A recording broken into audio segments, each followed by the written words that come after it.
Assalamualaikum warahmatullahi wabarakatuh.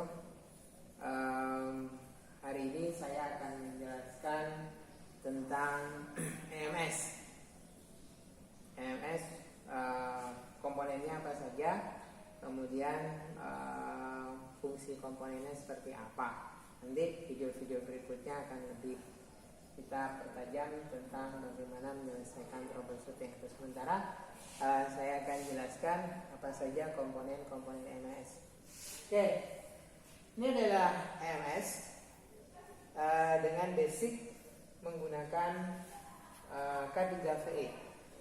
Jadi saya membuatnya itu dengan menggunakan SEM K3VE. Tapi ini adalah K3VE yang digunakan di luar negeri, atau digunakan juga kalau di Indonesia itu digunakan di Sirion. Komponennya apa saja? Sama halnya dengan yang ada di mobil. Komponennya itu terdiri dari oksigen sensor. Oke, oksigen sensor ya. Jadi oksigen sensor ini letaknya di knalpot. Jadi ada yang pasang 1, ada yang pasang 2. Terserah nanti masing-masing pabrikan biasanya punya kepentingan sendiri-sendiri ya. Kalau sekarang oksigen sensor itu lebih dikenal dengan nama HO2 atau heater oxygen sensor. Karena kenapa dinamakan heater oxygen sensor? Karena di sini ini ada heaternya, ada pemanas. Fungsinya untuk memanaskan oksigen sensornya supaya temperaturnya itu bisa maksimal. Oksigen sensor akan bekerja secara maksimal jika temperaturnya sudah mencapai 400 derajat. Sehingga kalau dengan menggunakan heater temperaturnya akan lebih cepat. Ini kabelnya kan ada 4 nih. Ini ada 4. Jadi nanti ada heater, ada oksigen sensor. Kalau di sini pengen tahu mana heater oksigen, mana yang heater, mana yang oksigen sensor, biasanya heater itu warna kabelnya sama. Ini ada hitam, kemudian ada putih, ada biru. Putih biru itu biasanya oksigen sensor. Yang sering rusak itu bukan oksigen sensornya malah, tapi heaternya. Heaternya yang sering rusak. Jadi kalau oksigen sensor rusak itu belum tentu oksigen sensornya, tapi heaternya sudah putus. Oke. Komponen selanjutnya adalah knock sensor ya, atau kalau di SEM itu ada SEM yang mengkodekan knock sensor itu KNK. Jadi saya sudah coba kodekan, ini ada KNK. Ini knock sensor. Fungsinya apa? Untuk mendeteksi ada tidaknya knocking. Knocking itu biasanya banyak penyebabnya. Bisa temperatur ruang bakar yang terlalu panas sehingga menyebabkan terjadinya knocking. Campuran bahan bakar yang tidak sesuai, misalnya campuran bahan bakarnya terlalu miskin, itu biasa juga knocking. Atau ketidakseimbangan antara beban dengan putaran mesin. Misalnya kalau kita dari tikungan masuk 3, kemudian keluar tikungan masih 3, itu biasanya cenderung akan knocking, atau kalau bahasa bengkelnya itu ngelidik ya. Komponen selanjutnya adalah SEM. Kalau di Toyota kenalnya dengan ECU. SEM kalau di Suzuki namanya SEM, Engine Control Module.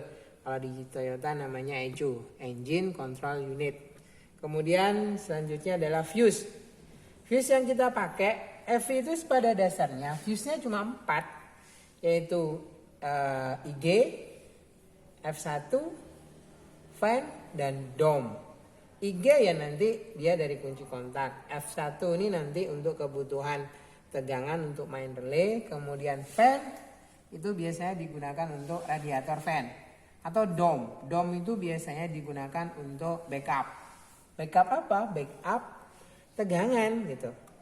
Jadi setiap SEM itu pasti memiliki backup tegangan. Artinya tegangan yang selalu on. Biasanya kalau Toyota menggunakan fuse dome, Suzuki juga menggunakan fuse dome. Fuse dome ini nanti juga digunakan untuk DLC. Digunakan untuk DLC atau data link connector. Oke, komponen selanjutnya itu adalah relay. Relay di FV itu 3, nggak usah banyak-banyak, yaitu main relay, radiator fan relay, kemudian fuel pump relay. Cukup 3 ini aja. Main relay nanti fungsinya semua, hampir semua ya, kebutuhan 12 volt, hampir semua, tidak semua. Hampir semua kebutuhan 12 volt itu biasanya berasal dari main relay. SM sendiri juga butuh tegangan dari main relay.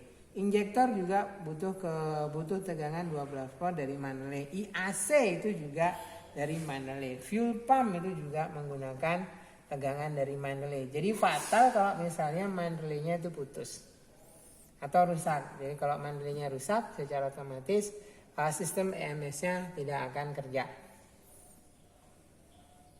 Komponen selanjutnya adalah throttle body. Ya, throttle body. Di throttle body ini nempel, kalau yang menggunakan model lama yang masih menggunakan ISC atau IAC, jadi yang nempel di sini itu biasanya IAC atau ISC, kemudian sama TPS. Tidak ada beda dengan yang menggunakan drive by wire atau throttle body yang tidak menggunakan seling, ya, kabel seling. Jadi by wire dia. Sama di situ juga ada TPS. Ketambahan motor. Jadi kalau yang kemarin, kalau yang sekarang ini kita gerakkan pakai seling, kalau yang throttle by wire nih diganti pakai motor. ISC-nya ada nggak Pak? Nggak perlu ISC. Kenapa tidak perlu ISC?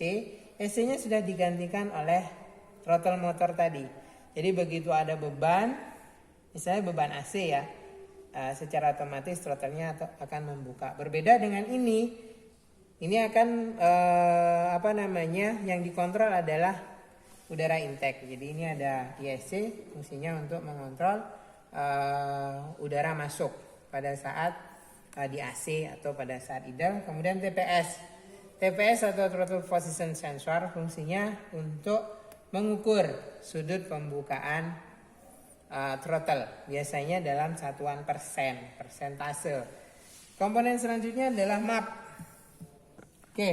Komponen selanjutnya adalah map sensor. Jadi map sensor atau manifold absolute pressure. Ya.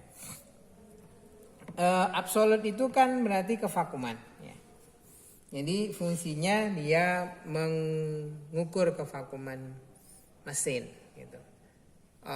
Yang nantinya akan dijadikan sebagai dasar untuk penyemprotan. Kok kevakuman gitu ya? Ya. Kita ingat bahwa FV itu kan ada 2 jenis, ada L-Jetronic, ada D-Jetronic. L-Jetronic itu biasanya menggunakan MUF dari kata luft, kemudian drang, ya itu tekanan, ya. Nah ini berarti tipe D-Jetronic menggunakan MUF. Di EMS ini saya simulasikan juga pakai selang, kemudian saya pakai suntikan di sini nih. Ada suntikan untuk mengisap mapnya, sehingga kita juga bisa mensimulasikan kevakuman mesin. Ya. Oke, komponen selanjutnya DLC atau data link connector. Ini nanti yang kita gunakan untuk menghubungkan engine dengan scan tool. Bisa pakai scan tool jenis apapun, ya, karena ini pada dasarnya adalah mesin K3VE. Di EMS ini saya menggunakan scan tool Mini VG punyanya Toyota, ya, masih bisa connect. Komponen selanjutnya adalah CKP atau crankshaft position sensor. Fungsinya untuk mengetahui sudut atau putaran, ya, putaran crankshaft yang nantinya untuk menentukan posisi piston. Kemudian komponen selanjutnya adalah CMP atau camshaft position sensor. Camshaft position sensor ini fungsinya untuk mengetahui silinder mana sih yang top. Nah, kalau di CMP itu di camnya ada 2 cam. Biasanya ini cam NOC ini untuk silinder 1 4. Kemudian yang ada coakan 2 ini biasanya digunakan untuk silinder 3 dan 4. Kemudian di EMS itu saya sediakan tombol simulator atau saklar ya. Simulator DTC dan simulator aktuator. Yaitu di sini ada semua sensor saya coba wakili atau saya coba untuk mempermudah membuat troubleshootnya dengan menggunakan saklar. Di sini ada IAT, ECT, TPS, oxygen sensor, connect sensor, kemudian CMP, CKP dan map sensor. Kemudian juga untuk main relay ya. Jadi F1 untuk fuse, ini fuse F1 nih. Jadi nanti kita bisa simulasikan. Kemudian fuel pump. Ya, ini nanti fuel pumpnya juga bisa disimulasikan kalau ini saya tekan ke bawah atau kita off kan nanti fuel pumpnya juga off. Main relay sama, kemudian radiator fan. Kemudian di sini ada coil. Jadi coil 1, 2, 3, 4. Ada injektor. Jadi semua saya sudah simulasikan. Oke, selanjutnya EMS ini. Jadi EMS on board ini tepatnya. On board saya coba lengkapi juga dengan 4 alat ukur. Nanti kita gunakan untuk mengukur tegangan, mengukur tahanan, mengukur kontinuitas. Jadi kontinuitas rangkaian. Dan ada monitor, ini monitor nanti untuk menampilkan tampilan dari scan tool. Komponen selanjutnya ya, ini komponen variasi aja, bukan komponen EMS-nya. Tapi ini adalah, jadi 3 ini adalah komponen pelengkap EMS untuk mempermudah kita dalam menyampaikan pesan. Pesan apa? Pesan dalam pembelajaran, supaya kita tidak perlu lagi bingung-bingung mencari alat ukur. Saya sudah sediakan alat ukurnya 4, kemudian monitornya nanti di sini juga nanti ada manual book. Kemudian karena ada scan toolnya kita juga bisa paralel, jadi buka manual book dengan DTC-nya juga. Oke, selanjutnya komponen EMS ada evap canister plug ya, atau solenoid evap.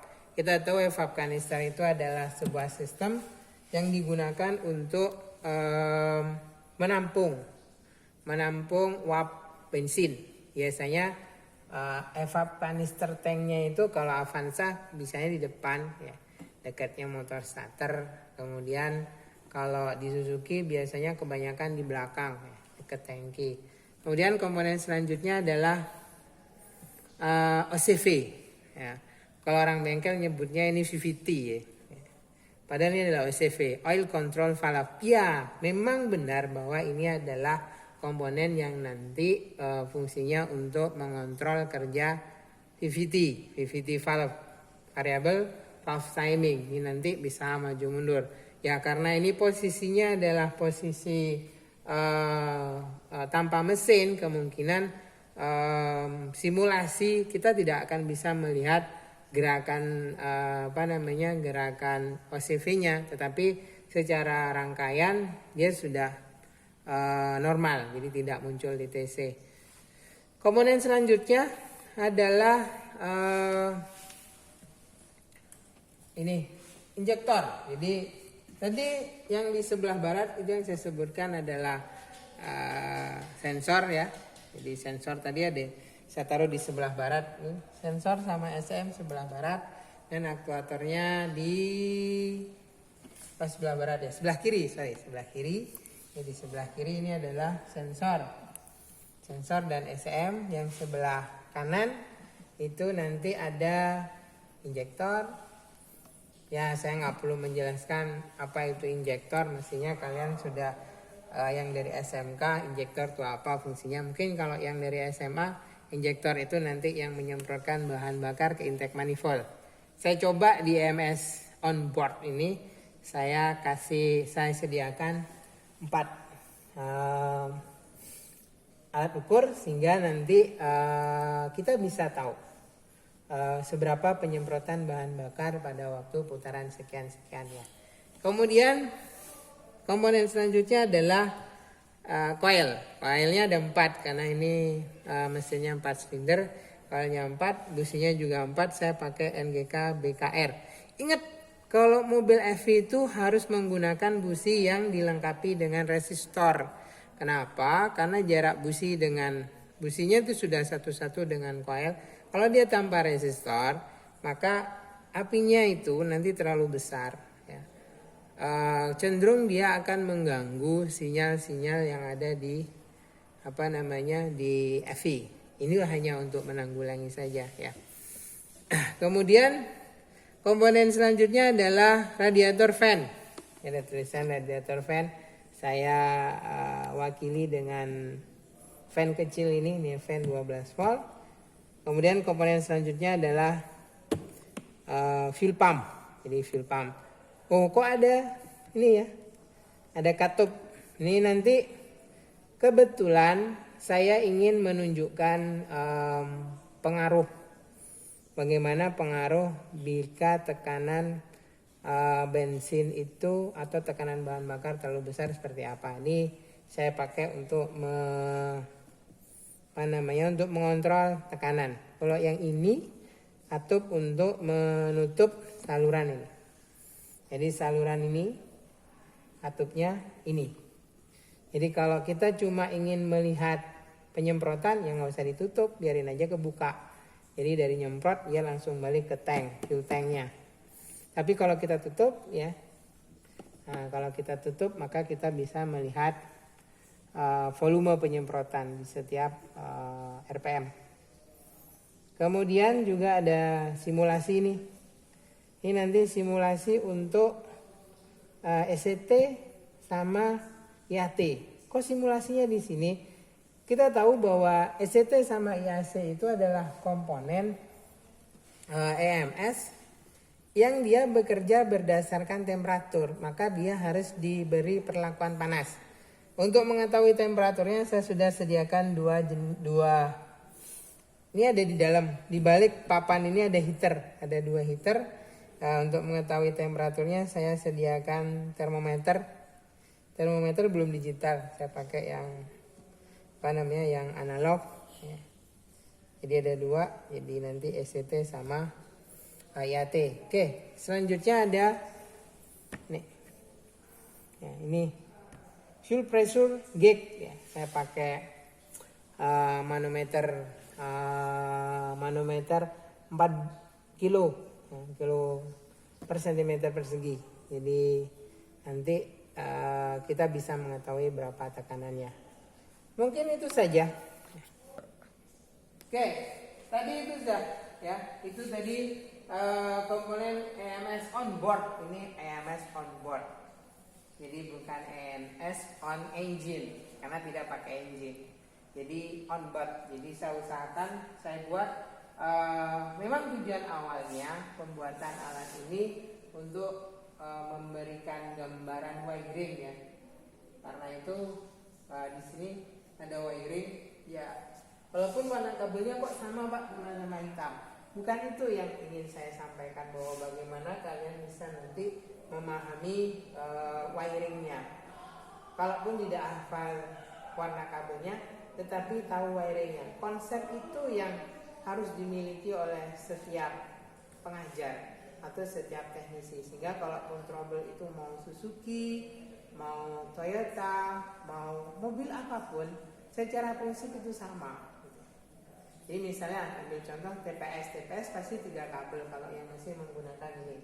Kalau yang pakai throttle bar wire biasanya TPS-nya itu kakinya 5 karena ada sub, ada main. Kita tidak akan membahas itu. Yang saya pakai masih konvensional, masih menggunakan sling. Kita coba memahami EMS on board atau EMS on engine dengan menggunakan EMS on board untuk memahami cara membaca wiring diagramnya ya, artinya supaya ada peta konsep di benak kita untuk menyampaikan ke anak-anak didik kita nanti, atau begitu ada trouble, oh mungkin ini nanti masalahnya. Kemudian tujuan yang kedua dari pembuatan EMS ini adalah untuk meningkatkan kemampuan troubleshooting. Itu akan saya sampaikan di video berikutnya. Mungkin itu saja yang bisa saya sampaikan. Akhirul kalam, assalamualaikum warahmatullahi wabarakatuh.